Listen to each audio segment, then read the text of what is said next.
Here's your news for February 22nd, 2020. We are starting off today's video with news from Friday Night SmackDown as Goldberg showed up in person to the show. In the ring, the former WWE Universal Champion made it clear he wasn't afraid of The Fiend, whom he will face at Super Showdown, and proved his dominance by delivering a spear to Wyatt that sent the demonic superstar running. The entire segment put Goldberg over pretty strong, and while most fans expect Wyatt to retain the Universal title in Riyadh on February 27th, there have been rumors of a title switch and having the Hall of Famer enter WrestleMania with the gold. Now, we've got a potential big spoiler for WWE Super Showdown, so if you don't want to hear them, feel free to skip the next minute of this video. According to the Wrestling Observer newsletter, Goldberg is not expected to be at WrestleMania 36 this year, indicating it'll be Wyatt who retains next week in Riyadh. They said, "Everything is obviously subject to change, as Vince McMahon could always decide Goldberg is a better opponent for Reigns for a WrestleMania marquee, but that would also mean ditching plans for months of building Bray up for Reigns." Since Wyatt's move to Friday Night SmackDown, he and Reigns have kept their distance, but all reports are stating that it'll be the big dog who challenges for the Universal title at WrestleMania. As the Observer stated, the card is always subject to change, but given how close we are to the showcase of the Immortals, it's in WWE's best interest to keep their story for the show the same that they've planned for months. We've got more Super Showdown news next, as for the first time in history, a women's championship will be defended in Saudi Arabia. Following her victory over Carmella on last night's SmackDown, Naomi will be taking on SmackDown Women's Champion Bayley next Thursday in what will be the second WWE Women's match in the company's 10-year deal with the Kingdom of Saudi Arabia. It's been over 2.5 years since Naomi lost the gold to Natalya at SummerSlam 2017, and now The Glow has the opportunity to win the title for the third time and make history in the process. Though Naomi's victory this week was a big win for The Glow, it was her entrance that got a lot of fans talking online. During her walkout to the ring, the image on the screen cut to a clock ticking, and this was just one of several glitches that hounded the Blue brand during the 2-hour broadcast. More knowledgeable fans pointed out that the TikTok is the slogan of new WWE recruit Killer Kross, leading many to assume that the former Impact star could soon be on his way to the main roster. If true, it would make sense that Kross is called up alongside his real-life girlfriend Scarlett Bordeaux, as the self-professed Smoke Show has also signed a deal with the company.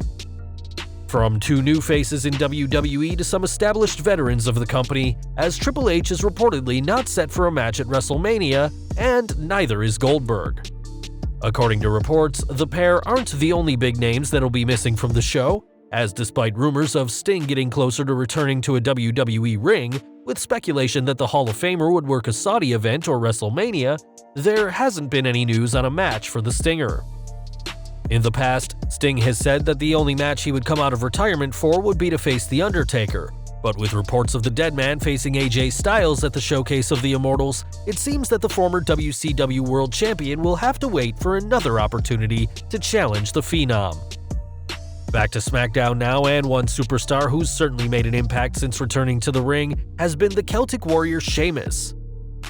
After defeating stars like Shorty G and Apollo Crews in decisive fashion, the former world champion made another impact on this week's show, announcing himself as the first participant in the men's Elimination Chamber match. It'll be interesting to see who joins the Celtic Warrior, who is currently winless inside the steel structure despite 4 appearances, and fans will be able to see both the men's and women's chamber matches when the pay-per-view takes place at the Wells Fargo Center on March 8th. Also on SmackDown, the WWE pushed the envelope out with another unique concept as Intercontinental Champion Braun Strowman and Elias took on Shinsuke Nakamura and Cesaro in a Symphony of Destruction match. A match that featured a ton of musical instruments as weapons, the bout saw the Monster Among Men slam Nakamura onto a piano to end the match. Unsurprisingly, the match was a physical affair, and we have no doubt that the King of Strong Style and the Swiss Cyborg will be left with a ringing in their ears for many days to come. In women's division news, this week's show also saw the return of the Bella Twins, who confirmed what fans had speculated on for a while. During an appearance on A Moment of Bliss, the news broke that Nikki and Brie will be entering the WWE 2020 Hall of Fame, and will be joining the likes of Batista and the New World Order. While this was obviously a huge moment for the pregnant twins, fans couldn't help but notice the absence of Nikki Cross, who had been promoted for the segment earlier in the week but had been removed from promotional materials shortly before the show. It was revealed by Cross's real-life husband Killian Dane via his live Twitch stream that the former women's tag team champion is very sick right now, which caused the WWE to pull her from the show. Hopefully Cross will get better soon, as with WrestleMania 36 drawing nearer, now is the worst time for a popular superstar such as her to be on the shelf. We've got some more news concerning the WWE Hall of Fame now, as despite plenty of legends being inducted over the years, WWE has never chosen to induct the man they call Vader. Before he passed in June 2018, Vader spoke about how much being inducted would mean to him, and though his tragic passing hasn't led to an induction, his son hasn't stopped in getting a spot for his legendary father. This week, the Wrestling Observer newsletter reported that despite lobbying to get the former WCW World Champion inducted, 2020 is not Vader's year. As they said, it would look like Vader, who Mick Foley has been heavily pushing for, won't be put in. Vader's a no-brainer, but it's the audience of one. We can only assume that Vader's time in the WWE Hall of Fame will come eventually, but as the years go on, it's hard to wonder why exactly the WWE is so opposed to inducting one of the most athletically gifted super heavyweights of all time. From one powerhouse of the ring to another now, as it's been quite a while since fans saw Nia Jax in the ring, though that could soon change.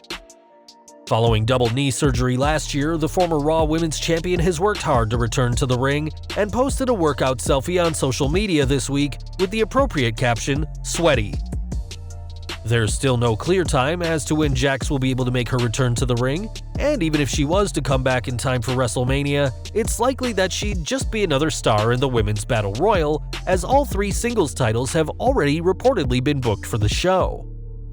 With that said, there's always the possibility that Jax could challenge the Kabuki Warriors for the women's tag team titles if she was able to find a partner, but for now, the Irresistible Force is focusing all her energy on healing her body after her double knee surgery. Back to the Hall of Fame now, and while this year's list of inductees is coming together nicely, that doesn't mean WWE are expecting a huge crowd for the show. The Wrestling Observer newsletter noted that the company is reportedly having a much smaller event this year, as they said, for the Hall of Fame on 4/2, they are not even opening up the top section and have seats left. The fact that WWE still has seats left to sell for the show might encourage them to go ahead and confirm more inductees, as names like JBL, Jushin Thunder Liger, and the British Bulldog have all been rumored to receive the nod. With that said, fans will remember last year's show where a fan attacked Bret Hart during his second induction into the WWE Hall of Fame, and this may be a factor into why the company are wanting fewer members of the public at the prestigious event.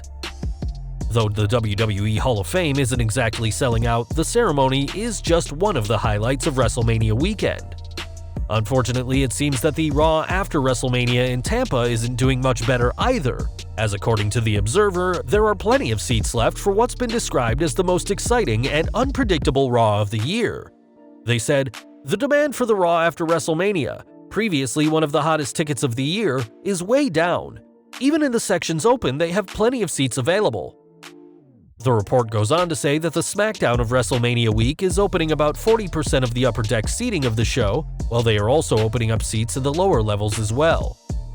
NXT is selling the entire arena for their TakeOver Tampa show that will happen during WrestleMania week also, but according to the report, there are still plenty of tickets left for that show as well. We've got some news from All Elite Wrestling now, as this week's edition of Dynamite featured a steel cage match that left Cody Rhodes pretty banged up. During the match, the former WWE superstar suffered a fractured big toe on his right foot as the result of a moonsault off the top of the cage that won him the match against Wardlow, finalizing his highly anticipated showdown against MJF at the upcoming Revolution pay-per-view. Online, Cody said that he's on a treatment plan and cleared for action, and that AEW's resident physician Doc Sampson said that there could have been worse injuries that could have happened to the American Nightmare. Despite his foot, Cody is still cleared for action, as it's clear that nothing will stop him from competing against his former protege at Revolution on February 29th. Back to WWE now, and even though it's been many years since Davey Boy Smith Jr. competed inside a WWE ring, that may be changing this year. According to Wrestling Observer Newsletter, once Smith's contract expires with MLW, he'll be free to do as he pleases. As they reported, we're told that after Davey Boy Smith's MLW contract expires, he'd be open to the WWE or anywhere else.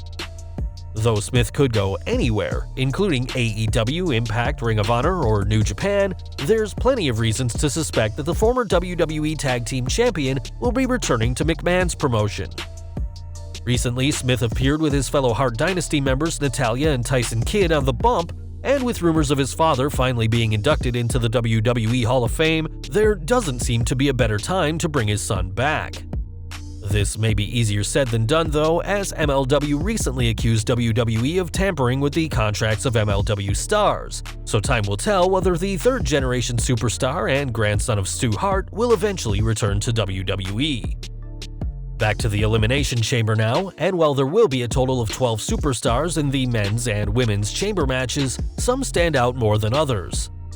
This week, the Observer noted that the favorites right now are Shayna Baszler to win the Women's Chamber, which would see her challenge Raw Women's Champion Becky Lynch at WrestleMania, while Roman Reigns is expected to win the men's match, which could give the big dog a Universal title match in Tampa. The Observer noted that there is a chance that the WWE could go down a different route, as they said, "One would look at that knowing only Baszler and Asuka have a chance. On the SmackDown side, it pretty much has to be Reigns. WWE have swerved fans on the road to WrestleMania before, so it's entirely possible that Reigns may come up short in the chamber and have to find a way into the Universal title match another way, but for now, it appears that The Fiend and the Big Dog are destined to face off on April 5th. One man fans shouldn't expect to see at WrestleMania is Matt Hardy, whose career in the WWE may be over, given that his contract expires next week. On this week's Raw, the former tag team champion received yet another beatdown by Randy Orton, but now Matt has let his fans know that he's resting easy. On Twitter, Hardy posted himself in a very unique, old-fashioned wheelchair, which the Woken One described as the chair of wheels, and said he's very happy to be home on the Hardy compound. Though his career in WWE may be over, it seems that Hardy is fine with how things have panned out, and time will tell what's next for the popular superstar. And finally today we're ending with news from SmackDown, as the show had plenty of action that we haven't covered yet. After Goldberg collided with The Fiend and Naomi defeated Carmella to earn a shot at SmackDown Women's Champion Bayley at Super Showdown, Daniel Bryan earned another punishing victory over Heath Slater, dropping the former SmackDown Tag Team Champion with a running knee. Up next, fans got the Bella Twins appearing on A Moment of Bliss and the Symphony of Destruction match, as well as a sit-down interview with Renee Young and Lacey Evans. In her first appearance since losing to Bayley at the Royal Rumble, the sassy Southern Belle acknowledged that her loss to the champion puts her at the back of the line for a rematch, but has her eyes set on the Elimination Chamber pay-per-view, even though she's not announced for the Women's Chamber match.